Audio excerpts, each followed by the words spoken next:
baseline shaking through the floor. Whole club asking.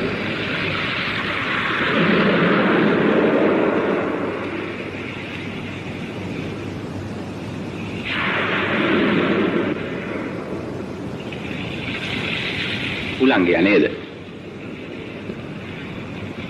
අතට වැලි පොඩ්ඩක් අරන් මතුරුලා වීදි කරපුවන් මහා දලකාර හත්සි රාජෝත් පුංචි ළමයි වගේ දන බිම ගහනවා. ඒ වගේ මේ පුංචි පොරොප්පේ ගලවපු ගමන් මේ විශාල යන්ත්‍රෙත් හාන්සි. නිලේ බලලා ගහනවා කියන්නේ ඔන්න ඕකට නේ මිසි. මෙතන ඉඳන් ටවුන් එකට හරියට 73මාරක් තියෙනවා.